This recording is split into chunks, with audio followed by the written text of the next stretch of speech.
बरोबर.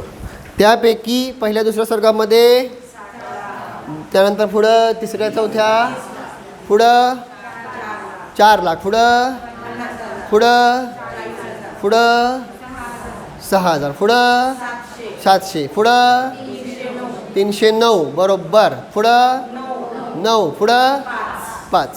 लक्षात राहिलं ना? सोपं आहे, न बघता लक्षात राहील. एवढं सोपं करून टाकलं आहे. ठीक आहे ना? छान. तर अशा प्रकारे काय झालेलं आहे, आपण हे सगळं स्वरूप पाहत आहोत. हे आता बघितलं आपण. त्यानंतर कुठलेही जीव कुठंपर्यंत जाऊ शकतात. ठीक आहे ना? हे पण आपण पाहिलेलं आहे ना? अजून आहे इथं सगळे शब्द, पण सामान्य रूपाने समजून घ्या. ठीक आहे. आता त्यानंतर पुढं बघायचं अजून. आता स्वर्गात कोण कोण काय कसं कसं येऊ शकतात ते सगळे सांगतात. आता गमन बघितलं, स्वर्गात कुठंपर्यंत जाऊ शकतात है ना? आता ते आगमन बघायचं. पहा सांगतात. मनुष्य गती, तिर्यंच गती, भवनत्रिक आणि चतुर्थादी नरकापासून निघालेले जीव काय सांगितलं? 63 शलाका पुरुषांच्या पदवीला प्राप्त करू शकत नाहीत. काय काय सांगितलं समजलं का? 63 शलाका पुरुष कुठले?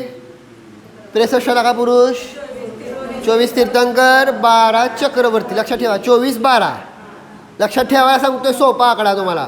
24 12 झालं. पुढं त्यानंतर 9 नारायण, 9 प्रतिनारायण आणि 9 बलभद्र. किती झाले? 27. 24 12 आणि 27 किती झाले?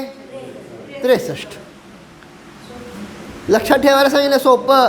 हे नेहमी बघा डोक्यात असंही राहत नसतं, पण नेहमी असं काही ना काहीतरी बघायचं, जेणेकरून काय होतं आपल्या लक्षात राहायला सोपं. 63 शलाका पुरुष सारखे येतात ना, त्यामुळे हे विसरायचं काय नाही. सोपं. 24 12 9 9 9. सोपं आहे का नाही? 24 तीर्थंकर, 12 चक्रवर्ती, 9 नारायण, 9 प्रतिनारायण, 9 बलभद्र. ठीक आहे. अशा प्रकारे हे 63. आता काय काय वेळेस जास्त पण घेतात शलाका पुरुष, डिपेंड करतात त्याच्यावर. आत्ता सामान्य रूपाने 63 घेतात नाही ना. तर 63 शलाका पुरुष हे लगेच त्या भावात सेकंड भाव प्राप्त करू शकत नाही. कोण? मनुष्यगतीतनं निघालेला. म्हणजे समजा मनुष्यातनं निघाला तर लगेच पुढच्या भावामध्ये 63 शलाका पुरुष बनू शकत नाही. पुढं तिर्यंच गतीतून निघालेला सुद्धा 63 शलाका पुरुष दुसऱ्या भावात सेकंड भाव जो आहे का नाही लगातार परत कालांतरानं बनू शकेल, पण लगेच नाही बनू शकत है ना. पुढं भवनत्रिकामधनं निघालेले सुद्धा 63 शलाका पुरुष बनू शकत नाहीत. कळालं? पुढं 1 ते 3 नरकातनं निघालेले 63 शलाका पुरुष बनू शकतात, पण चौथ्यापासून 4, 5, 6, 7 ह्या नरकापासून निघालेले सुद्धा काय सांगितलं? 63 शलाका पुरुष बनू शकत नाही. लक्षात येत आहे ना? पुढं चतुर्थादी नरक हे सगळे सांगितलं 63 शलाका पुरुष बनू शकत नाही. पुढं आता पुढं सौधर्म इंद्र, त्यांची काय आहे? शची नावाची पटदेवी. पहिल्या स्वर्गातले जे आहे त्याचं नाव फिक्सच आहे, इंद्र सौधर्म आहे ना. तिची पट्टदेवीचं नाव काय असणार? शची. बदलत राहतील पण नाव तेच राहणार. ठीक आहे ना. पट्टदेवी. त्यानंतर सांगितलं त्या सौधर्म इंद्राचे सांगितले काय आहे? सोमादी 4 लोकपाल. लोकपाल असतात का नाही? लोकपाल लोकपाल म्हणजे काय? हां, संरक्षण नाही, अंगरक्षण. ते तनुरक्षक झाले. हां ना. लोकपालाचं कार्य काय? अहो हे 4 लोकपाल इम्पॉर्टंट असतात. 4 मंत्री आहेत हे आहे ना. ते 4 दिशेचं काय असतात सांगितलं? डिपार्टमेंट सांभाळतात. कळलं का नाही? लक्षात आलं का? लोकपाल नाहीतर लोकपाल बिल समज चाल. कळतं आहे का? तर सोम आहे ना. सोम यम वरुण. सोम हां काय 4 आहेत ना. सोम यम वरुण कुबेर. कळलं? 4 दिशेला हे 4 लोकपाल. ह्यांचं एक वेगळं, ह्यांचं पण इंद्राच्या वेळेसारखंच महत्त्व आहे. त्यांचे पण तिथे काय आहेत? घरं आहेत. कळलं का नाही? त्याच्या पण अधीन खूप गोष्टी आहेत ह्या लोकपालांच्या. पुढं बघा सौधर्म इंद्र, त्याची पट्टराणी म्हणजे पट्टदेवी. त्यानंतर सौधर्म इंद्राचे 4 लोकपाल, सानत कुमार आदी दक्षिणेंद्र, सगळे दक्षिणेंद्र है ना. कळलं का? सर्व लौकांतिक देव आणि सर्वच सर्वार सिद्धीमुळे उत्पन्न झालेले देव आपल्या आपल्या स्थानापासून च्युत होऊन मनुष्य पर्याय प्राप्त करून उत्कृष्ट संयम धारण करून नियमाने त्याच पर्यायामध्ये काय होतात, मोक्षाला जातात. हे सगळे एक भावावतारी. एक भावावतारी समजले का? कोण कोण आहेत? सौधर्म इंद्र, त्याची शची पट्टदेवी आहे ना, त्यानंतर त्याचे लावायचे बरं का.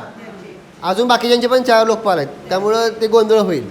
त्याचे पहिल्या स्वर्गातले जे आहेत ना त्यांचे 4 लोकपाल, कळलं का नाही. त्यानंतर सानद कुमारापासून सगळे दक्षिणेंद्र.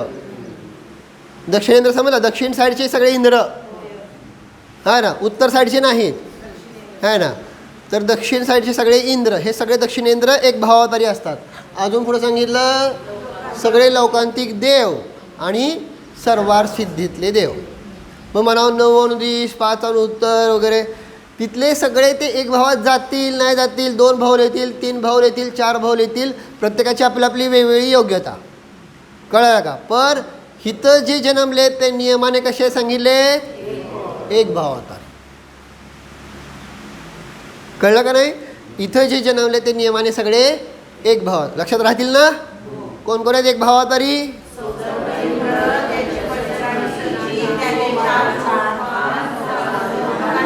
दक्षिणेंद्र,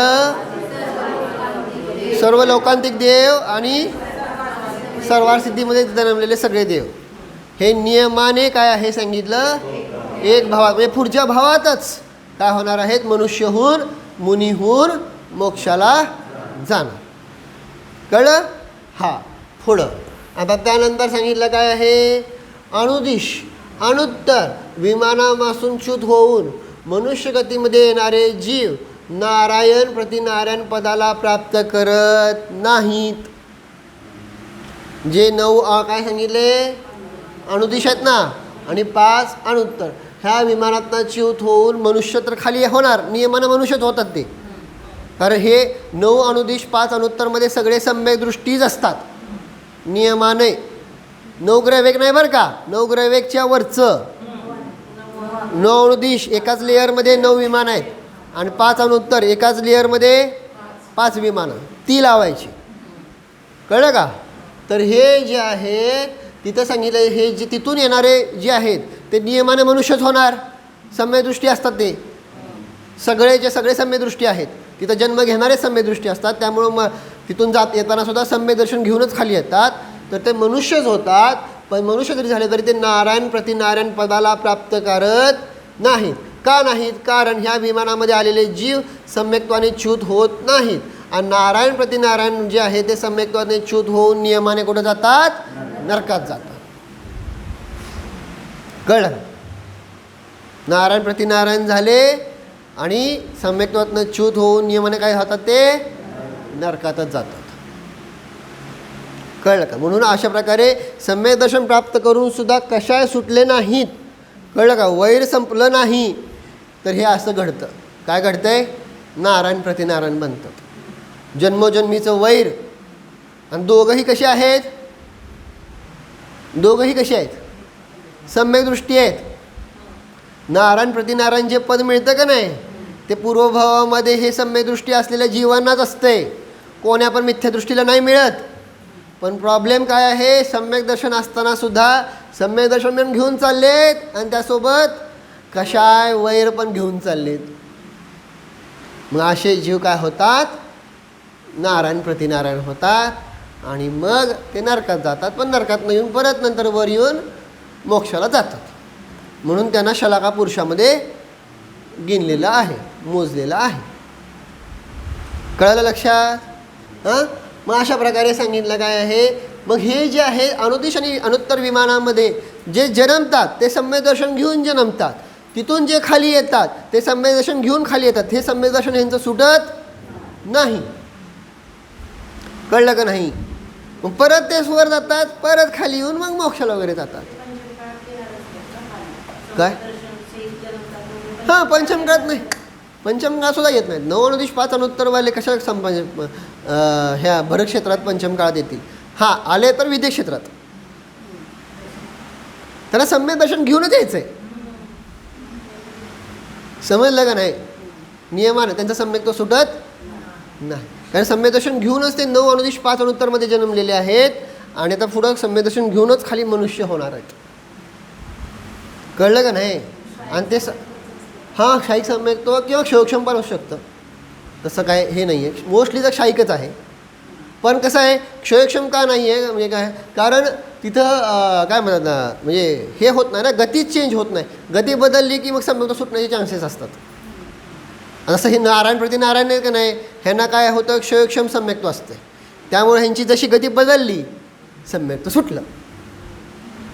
क्षयोक्षम सम्यक्त्व अशा स्वर्गात जर जात असाल, विमानवासी होत असाल तर क्षयोक्षम सम्यक्त्व सुटायचे चान्सेस नाहीत. परंतु ते सोडून जर कुठं जात असेल नरगतीमध्ये, तिर्यंच किंवा मनुष्य असं असेल तर तिथं क्षयोक्षम सम्यक्त्व सुटण्याचे चान्सेस आहेत. मी काय सांगतो कळलं का नाही? आहे ना, अशा क्षयोक्षम आहे. क्षायिकचे ते नाही सुटलं, ते सम्यक्त्व जर घेऊन गेला तर मग विषय संपला. आहे ना. अशा प्रकारे इथं सांगितलं काय आहे की ह्या सगळ्या काय आहेत घटना घडतात. समजलं? सोपं आहे ना. 9 अनुदिश 5 अनुत्तर सांगितलं काय, हे सगळे सम्यदृष्टी जीव असतात. 9 ग्रहवेकामध्ये जन्मणारे काय आहे तिथंपर्यंत मिथ्यादृष्टी हां असू शकतात, पण 9 अनुदिश आणि 5 अनुत्तरमध्ये मिथ्यादृष्टी कोणी सुद्धा नाही. सगळे कसे आहे सांगितलं, सम्यक दृष्टीच आहे. आलं लक्षात? हां. मग काय गंमत असेल विचार करा की जे 9 ग्रहवेकामध्ये सुद्धा जन्मलेले आहेत, 9 ग्रहवेकात जन्मासाठी सांगितलं तर कोण पाहिजे, ते द्रव्यलिंगी कोण पाहिजेत, मुनीच पाहिजे. लक्षात घ्या. तर अशा प्रकारे जेव्हा आचार्य आपल्याला संबोधन करतात की अंतिम ग्रहवेक लौकी हद पायो अनंत, अनेक वेळा हे व्रत धारण केलेलं आहे.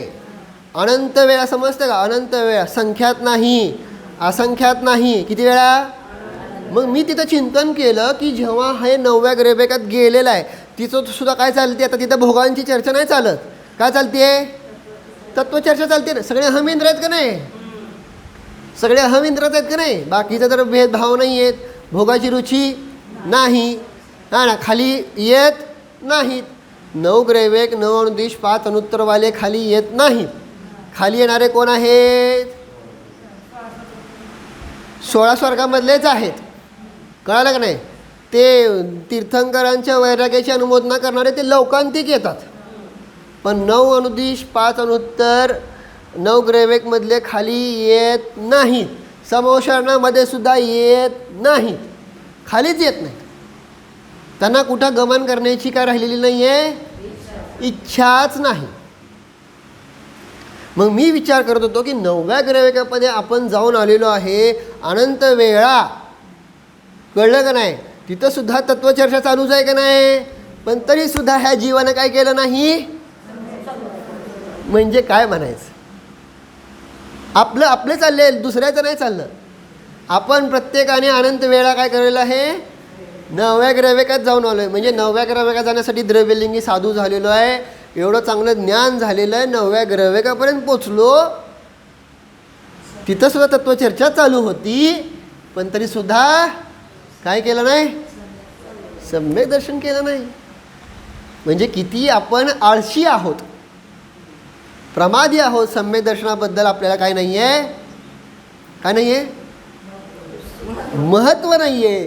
कळत नाही की तिथून खाली येऊन परत भटकत राहणार आहे, भटकणार आहे. हो, ही आपण फक्त एक गती किंवा एक भव बघून काय उपयोग नाही आहे, है ना. बिना सम्यक्त्वाचा हा काय जीव होणार आहे सांगितलं ना. काय होणार आहे, त्रस पर्याय संपली की काय करणार. त्रस पर्याय संपली, सगळ्याला त्रस पर्याय लिमिटेड मिळाली आहे. दुर्लभ ही जो चिंतामणी म्हणलं का नाही, जेव्हा त्रस म्हणलं पण मनुष्य म्हणत नाही. काय तुम्ही ते जर बघितलं ना, त्रस पर्यायाचा काळ 6+2000 सागर, आणि त्यातसुद्धा कसले कसले भव आपण भोगून आलो आहे, आणि त्यातनं किती रेअर मनुष्य भाव आहे. हे जेव्हा बघचाल बोधी दुर्लभ भावने ते घटवलेलं आहे, तेव्हा मग खरोखर अंगावर काटा येतो.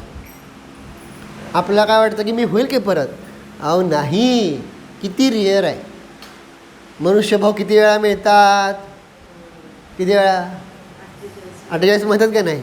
आता ते 48चा सुद्धा जर गणित बघितलं तर ते सुद्धा 48 नाहीच आहेत. है ना. बघ आता ते सांगतो हळू येणार सगळं है ना. खूप म्हणजे पर्याप्ताचे वेगळे आहेत, अपर्याप्ताचे वेगळे आहेत, काय काय म्हणजे खूप आहे अडचणी सगळ्या त्या सगळ्या. म्हणून म्हणजे ना चांगलं शरीर, चांगली बुद्धी, चांगलं कुळ, चांगलं सगळं हे खूप काय आहे दुर्लभाती दुर्लभ आपल्याला मिळालेलं आहे. मग कशासाठी मिळालं आहे? तेच प्राप्त करायचं.